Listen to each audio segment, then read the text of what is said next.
गए।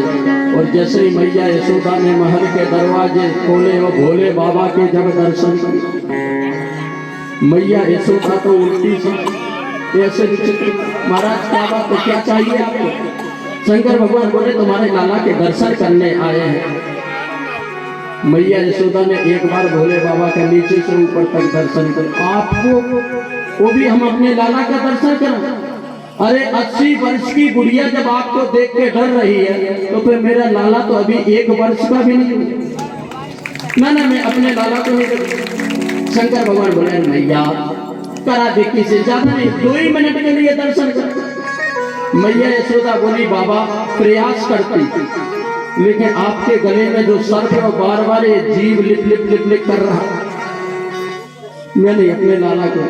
शंकर भगवान ने मन में सोचा, एक फन वाले सर्प को देख करके तो सोचे दर्शन नहीं कराऊंगा, मैया तुझे क्या पता, तेरा लाला तो 1000 फन वाले शेष पर शयन करने वाला लाला है। मैया ऐसे मना नहीं, कुछ आप कहो लेकिन ये हम दर्शन नहीं कराएंगे। बाबा बोले, शंकर भगवान बोले तो फिर मैं यहाँ से जाऊंगा नहीं। महात्मा भी हटी हो, बोले मैं जब तक दर्शन नहीं होंगे तब तक मैं यहाँ से जाऊंगा नहीं। मैया यशोदा बोली खड़े रहो, दरवाजे बंद कर। मैया यशोदा बोली दरवाजा, शंकर भगवान बोले कब तक अंदर रखोगी लाला को? अरे अभी 1 साल, जब 2-4 साल का तब तो बाहर निकलेगा। मैया यशोदा बोली परमानेंट दरवाजा बंद कर दे, मेरे महल में 7 दरवाजे हैं, इससे तो मैं बिल्कुल नहीं, जब तक तुम खड़े रहो। शंकर भगवान उदास हो गए और मन ही मन सोचने लगे, कन्हैया क्या अपराध हो गया? अभी तक जितने भी आपके अवतार हुए, हर अवतार में आपका दर्शन होता था, इस अवतार में मुझसे क्या अपराध हो गया? शंकर भगवान उदास होकर के जाने लगे मैया यशोदा के महल से। और भगवान मेरे लाला अपने भक्त को कभी उदास और दुखी नहीं करना चाहे। मन ही मन शंकर भगवान ने प्रार्थना किया। लाला ने कहा क्या करें भोले बाबा, मैं बड़ा होता तो खिड़की से झांक लेता, अभी तो मैं छोटा हूँ तो फिर माँ के बस में हूँ। शंकर भगवान बोले मैं कुछ नहीं कर, मैं तो आपका बिना दर्शन किए कैलाश पर्वत नहीं जाऊंगा। जब भक्त कभी कभी भगवान के सामने भी जिद कर लेता है तो भगवान उसे भी स्वीकार करते हैं प्यारे। केवल प्रेम को ही नहीं, भक्त के पाले पढ़कर देखा पेहू कर मान बदलते। महाभारत के युद्ध में सभी लोग जानते, भगवान ने वचन दिया था मैं पांडवों के साथ रहूंगा लेकिन शस्त्र नहीं उठाऊंगा। और भीष्म पितामह ने कहा था मैंने भी वचन दिया है मैं शस्त्र उठवा के रहूंगा। जब भीष्म पितामह ने अपने बाणों से अर्जुन को घायल कर दिया, भगवान ने देखा अर्जुन की ये स्थिति है, भगवान ने कहा जब भक्त ही नहीं रहेगा तो भगवान को कौन पूछेगा। अपने भक्त के लिए भगवान ने अपनी प्रतिज्ञा तोड़ दी और रथ के पहिया को लेकर दौड़ पड़े भीष्म पितामह के ओर। भीष्म पितामह ने अपना धनुष रख के बोले प्रभु पसंद यही चाहे।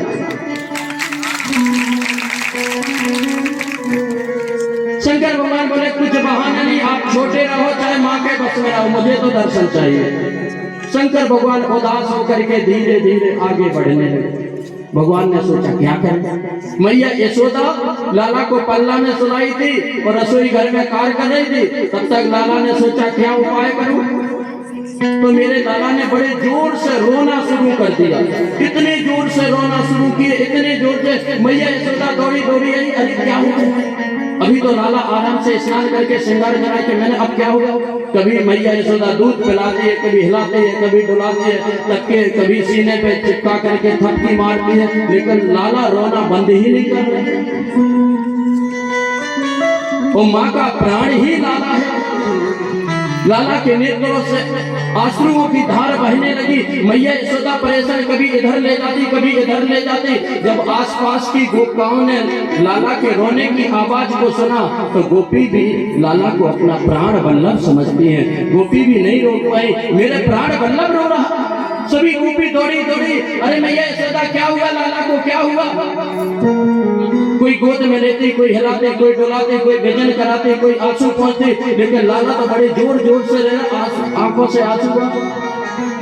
एक गोपी बोली यशोदा क्या हो गया? यशोदा बोली मैं भी नहीं समझ पा रही, अभी तो थोड़ी देर पहले सुंदर श्रृंगार करके मैंने सुनाया। एक गोपी बोली क्योंकि सभी गोपी जानते थे कंस कोई ना कोई राक्षस को भेजता।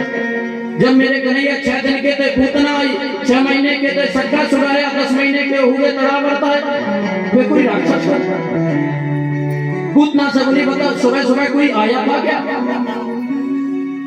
यशोदा से बोली गोपी सुबह सुबह कोई आया था? यशोदा जी बोली हाँ एक बाबा आया था, जति बाबा, बड़ा अवघड़ जैसा भेष धारण किया था और वो बार बार जिद कर रहा था लाला के दर्शन के लिए, लेकिन मैंने मना कर दिया, दरवाजे बंद कर दिए। गोपी बोली निश्चित तो वही बाबा जादू टोना कर गया। यशोदा बोली तो फिर अभी ज्यादा देर भी नहीं होगा, शायद 1-2 किलोमीटर ही गया होगा, जा जा बुला ला उस बाबा को। गोपी दौड़ी दौड़ी गई तो शंकर भगवान ऐसे धीरे धीरे चल रहे थे जैसे पता चले 150 साल की उम्र हो। वो तो इंतजार कर रहे थे कि लाला कुछ ना कुछ लीला करेगा, दर्शन देगा लाला। वो गोपी दौड़ी दौड़ी गई, शंकर भगवान के सामने हाथ जोड़ के खड़ी हो गई, बोली महाराज निवेदन है। क्या? गोपी ने निवेदन किया, चल रे योगी नंद भवन में, आपके कृपा नंद भवन में चले। ऐसे क्यों क्यों चलूं नंद भवन में? बोले तो हे यशोदा माए बुलावे, मैया यशोदा बुला रही है। शंकर भगवान को समझने में देरी नहीं लगी, लाला ने जरूर कुछ चमत्कार किया। अब जब बुलावा जैसे कहते किसी को धुतकार करके आप भगा दें और जब उसका ऊपर से सिफारिश आ जाए तो जिसने वही जब आपको आदर पूर्वक तो आप भी अपनी कॉलर टाइट करते, अरे ऐसे अब क्यों जाए? वो अपने आप को समझते क्या? जब गोपी ने निवेदन किया आप भवन में चले, मैया यशोदा बुला रही, शंकर भगवान बोले मैं नहीं जाऊंगा। यशोदा अपने आप को क्या समझती है? सुबह सुबह मेरी बोली खराब कर दी, मैं तो गया था दर्शन, कुछ मांगने थोड़ी गया था, फिर भी मुझे मन। गोपी ने बार बार निवेदन किया, नहीं महाराज। क्यों क्यों बुला रही मैया यशोदा? अब क्या उसकी गर्ज है? गोपी ने निवेदन किया, चल रे योगी नंद भवन में, तो है यशोदा माय बुलावे। किसने मैया यशोदा बुला रही? बोले बाके लाला को नजर लगी है, सुराई ने उतारे। यशोदा के लाला को नजर लगी, बड़ी जोर जोर से रो रहा। शंकर भगवान समझ गए इनके रोने का कारण क्या है। सोचिए भगवान अपने भक्त के लिए रोना भी पसंद करते हैं, हंसना भी पसंद करते हैं। शंकर भगवान लौट के आए, देखे तो लाला बड़े जोर जोर से रो रहा है और गाल रोते रोते नेत्र लाल पड़ गए, आंसुओं की धारा। शंकर भगवान ने मन ही मन किया अब ज्यादा ना करो, समझ गया। शंकर भगवान ने कहा मैया यशोदा बोले देखिए बाबा मेरे लाला को क्या कर दिया। शंकर भगवान बोले मेरे गोद में दो। सोचिए जिस लाला को मैया यशोदा प्राण समझती है, जिसे कहते हैं प्यारे प्यार करना सीखना है, तो मैया यशोदा और श्री दशरथ जी महाराज से सीखो। सच्चा प्यार करना सीखना है। हम आप थोड़ी थोड़ी बात में हम तुम्हारे बिना जी नहीं पाएंगे। अरे ज्यादा प्यार करने वाले तो एक हाथ काट के दिखा दो तब पता है कितना जी। एक उंगली भी नहीं काटा, केवल मैसेज लिखेंगे। ये दुनिया का फीका प्यार है प्यारे, सच्चा प्यार करना है तो गोविंद से करो, राघव से करो। प्यार करना सीखना श्री दशरथ जी महाराज से। गोस्वामी तुलसीदास जी महाराज ने इसलिए दशरथ, बहुत लोग सोचते हैं दशरथ जी अच्छे नहीं थे, जिन्होंने राम जी एक अपने पत्नी के कहने से जिस बेटे को राज देना था उस बेटे को वनवास दे दिया। हमारे अवधी भाषा में कहते हैं पहले के राजा और आजकल के भी बोले पत्नियों के बस में होते हैं। नारी ही ना कहो नर की खान नारी, नारी से नर प्रकट है, नर से है पूज्य नारी।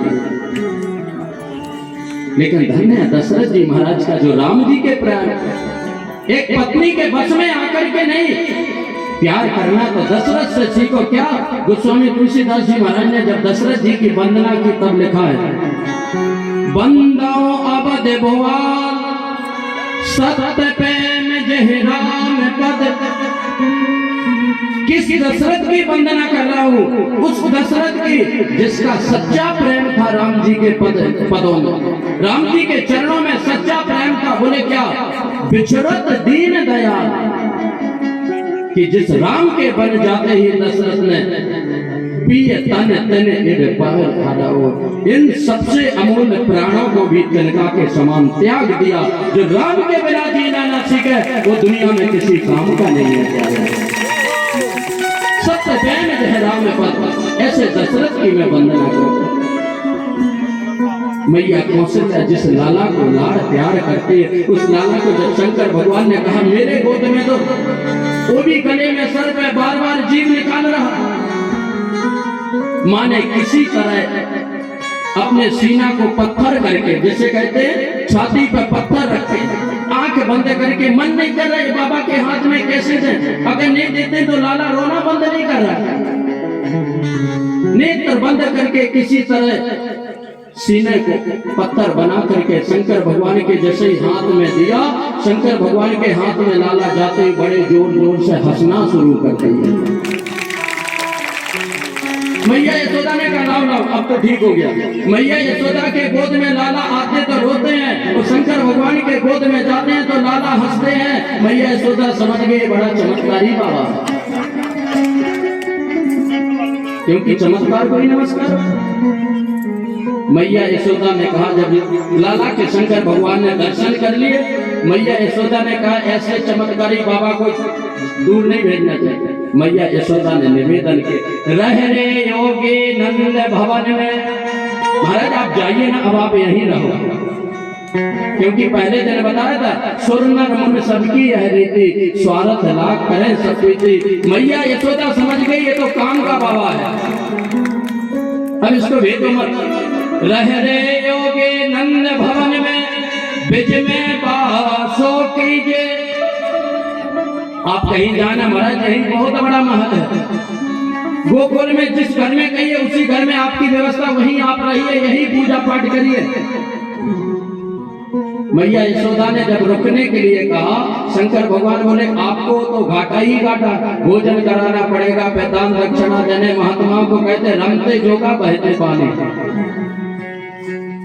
महात्मा को जल्दी एक जगह रुकना नहीं चाहिए, इसलिए पूज्य हमारे महाराज श्री भी कह रहे 10 मिनट का टाइम है मुझे जाना है। यही प्यारे महात्मा की सच्ची पहचान है। महात्मा को एक जगह रुकना नहीं चाहिए, क्योंकि जिस महात्मा को श्रद्धा भक्ति के साथ आप पूजते हैं, जब 2-4-6 दिन वो महात्मा आपके घर में रहने लगेगा तो महात्मा की फिर आप कमी खोजेंगे कि मोबाइल ज्यादा चलाता है, ज्यादा बात करता है, भजन कम करता है, फिर उसकी कमी नजर आने लगेगी। इसलिए महात्मा को ज्यादा रुकना नहीं चाहिए। क्यों बोले बहते पानी, अगर पानी को एक जगह आप इकट्ठा कर लेंगे तो उस पानी में जरूर वह पानी दूसरे कीड़े हो जाएंगे। इसलिए महात्मा हमेशा चलते रहे और पानी हमेशा बहते रहे, वही पवित्रता और वही पात्रता है। मैया यशोदा ने कहा नहीं, रह रे योगी नंद भवन में, बिज में बासो कीजिए, आप यही रहें, यही बात करें। शंकर भगवान ने कहा आपकी क्या फायदा है जो मैं यहाँ रहूं, आपका तो घाटा है, भोजन कराना पड़ेगा। मैया यशोदा ने कहा नहीं, जब जब मेरो लाला रोवे तब तब दर्शन दीजिए। जैसे अभी आपने मेरे लाला को स्वस्थ कर दिया, फिर अगर कभी लाला रोएगा तो आप ही फिर मंत्र पढ़ देना। शंकर भगवान ने कहा नहीं, मैं उपाय बताता हूँ, मैं तो नहीं रहूंगा लेकिन मैं उपाय बताता हूँ। मैया यशोदा ने कहा कौन सा उपाय? बोले एक आप अपने घर में शंकर भगवान का मंदिर बनाइए, और वह मंदिर ऐसी जगह पे बनाइए जहाँ आपका लाला जब स्नान करे तो वह लाला के स्नान किया हुआ जल उस मंदिर पर पड़े। शंकर भगवान बोले कि वह लाला के स्नान का जल शंकर भगवान के मंदिर के ऊपर पड़े, और वैसा ही मेरी मैया यशोदा ने किया, सुंदर शंकर भगवान का मंदिर बनवाया। और उसी समय जब मंदिर बनाया शंकर भगवान का, तो मेरे भोले बाबा का एक और नामकरण हो गया, जिसका नाम बोले नंदेश्वर महादेव की जय हो। नंदेश्वर महादेव जो नंद जी के आंगन में हो वह नंदेश्वर महादेव। इस प्रकार शंकर भगवान सुखदेव जी महाराज कहते परिचित। जब मेरे लाला 1 वर्ष के हो गए, क्योंकि महाराज श्री के पास भी समय कम है, मैं क्षमा चाहूंगा, और हमारी भी महाराज जी की ये दूसरी मुलाकात है। कि ना आप लोग सोचे कि नहीं नहीं दोनों मिल गए, ये चक्कर में ना रहे। जब मेरी सुनौती में कथा हुई थी ठाकुर जी की, तब मैं गया था श्री हनुमान जी महाराज के दर्शन करने, और महाराज जी को तो निमंत्रण दे के आया था, लेकिन ये तो नहीं अयोध्या गए, लेकिन मैं जरूर आ गया। इसलिए मैं चाहूंगा महाराज से निवेदन करूंगा, हनुमान जी हर क्षण आपके साथ में, और हनुमान जी जिसे भजते हैं वो हमारे रामलला अयोध्या में विराजमान है। इसलिए आप हनुमान जी के साथ में आप भी अयोध्या पधारे। बोले वृंदावन बिहारी लाल की। केवल 5 मिनट और समय लूंगा, क्योंकि संतों के द्वारा अगर नामकरण होता है उसी मानव का जीवन धन्य होता है।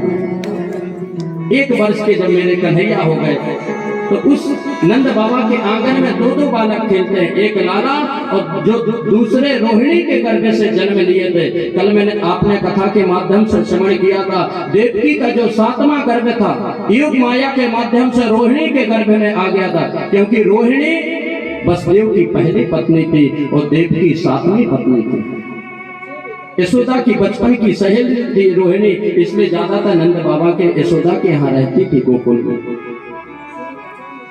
एक आंगन में 2 बालक खेलते, नंद बाबा एक को बुलाते बुलाते किसी को दूसरा आ जाता, मैया यशोदा किसी को बुलाती कोई आ जाता है, सोचा नामकरण हो जाए। संयोग से जब मेरे लाला 1 वर्ष के हो गए तो एकाएक श्री गर्गाचार्य जी महाराज का आगमन हुआ।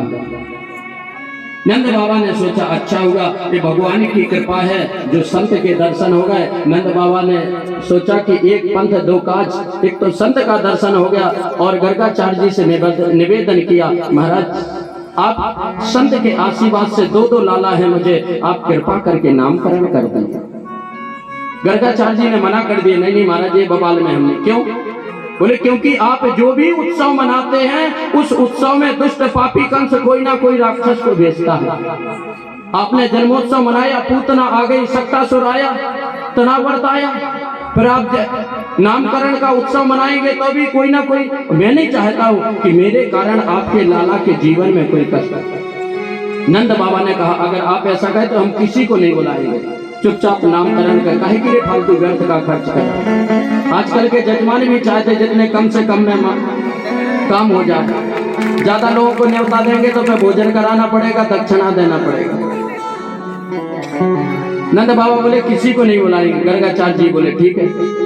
नंद बाबा ने एकाएक आवाज दी, मैया यशोदा और रोहिणी को अपने अपने लाला को लेकर के आ जाओ, गुरुदेव पधारे हैं, नामकरण हो जाए। क्योंकि मैंने बताया ये माताएं बहनें हमारी बड़ी चतुर होती हैं। कोई संत आ जाए, ब्राह्मण आ जाए और पति देव कहते हैं भोजन बना दो, 4 बाबा जी आ रहे, कहते कहां से आफत आ गई, तुम्हारा काम ही है बुला बुला के लाते, बनाने तो हमें पड़ता है। अभी कहो कि बना के खिला, थोड़ी देर में कहना दक्षिणा भी दो। मैया क्योंकि माताएं चतुरता में, आगे सुदामा के प्रसंग में आप लोग कथा श्रवण करेंगे, माताएं कितनी चतुर होती हैं, होशियार होती हैं। फिर यहाँ की तो महाराज 20 कहने का प्यारे अभिप्राय। नंद बाबा ने आवाज दिया, मैया यशोदा और रोहिणी ने आपस में वार्तालाप किया, जैसे आप लोग अपनी भाषा में बोलते हैं साठ गांठ। यशोदा ने सोचा ये बाबा जी आ गए, कुछ जानते जानते हैं कि नहीं, परीक्षा लेके देखना चाहिए। क्या किया, यशोदा ने अपने लाला को रोहिणी की गोद में दे दिया और रोहिणी ने अपने लाला को यशोदा के गोद में दे दिया। और संत गुरुदेव की परीक्षा लेने के लिए सामने बैठ गई। यशोदा कह रही मेरे लाला का नामकरण करो, रोहिणी कह रही मेरे लाला का नामकरण करो। जब गुरुदेव ने ध्यान लगा करके देखा तो इन माताओं की चतुराई समझ गए। संत का परीक्षा याद रखना, पहले आपने अजामिल के प्रसंग में श्रवण किया था, भूल से भी दुनिया से शायद झूठ बोलना चल जाएगा, लेकिन संत और गुरुजनों से कभी झूठ मत बोलना। अजामिल का उद्धार क्यों हुआ था? उसकी पत्नी के कारण। क्योंकि जब संत अजामिल के दरवाजे पे पहुंचे थे, गड़का जो वेश्या थी, लेकिन जब संत पहुंचे तो गड़का ने स्पष्ट कह दिया था मैं अपवित्र शरीर से मैं आपको भोजन नहीं करा सकता। और हम आप अपने पाप को छिपाना चाहते हैं, और धन्य वह लड़का जिसने संत से छिपाया नहीं, स्पष्ट किया। और राम जी भी यही कहते, निर्मल मन जा मोह कपट छल छिद्र न पाए। संत और गुरुजनों से कभी छल कपट मत करना, कभी परीक्षा लेने का प्रयास मत करना। इसलिए आप अपने परिवार, नात, रिश्तेदार की चिंता को करते हैं, और जिस दिन प्यारे चिंता को छोड़ करके परमात्मा का चिंतन करने लगेंगे, उसी दिन प्यारे जीवन सफल हो जाएगा। दोनों माताएं एक दूसरे के लाला को लेकर के बैठ गई। गुरुदेव ने ध्यान लगा करके देखा, गुरुदेव समझ गए। गर्गाचार्य जी ने तुरंत यशोदा की तरफ इशारा किया, अहम हे रोहिणी पुत्रो। यशोदा, तुम्हारे गोद में ये जो लाला है, ये तुम्हारा लाला ही नहीं, अहम ही रोहिणी पुत्र, ये रोहिणी का लाला है। मैया यशोदा तो शर्म के मारे, महाराज परीक्षा लेने बैठी थी, शर्म के मारे संकोच में डूब गई।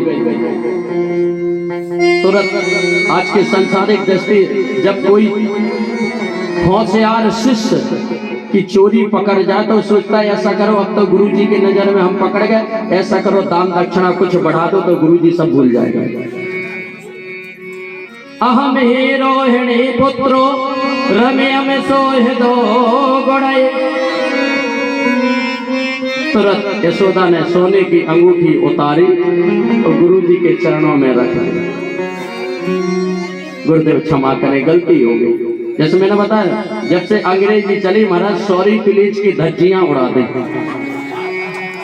कुछ भी चाहे जितनी बड़ी गलती, कई लोग हम लोगों से भी फोन से कोट, हम कहे आपने ऐसा, अरे महाराज सॉरी गलती हो गई, प्लीज प्लीज, महाराज धज्जियां उड़ा दे। आज गर्गाचार्य जी महाराज ने नाम करा, अहम ये रोहिणी का पुत्र है। अख्यास्ते राम इति, इसका नाम मैं राम रखता हूं, लेकिन बलादि क्यात बलम प्रभु विदु, इनका नाम राम है, इस रोहिणी का पुत्र है, लेकिन इसके शरीर में बल की अधिकता होगी। बल अधिक होने के कारण इनको दुनिया वाले बलराम से पुकारेंगे,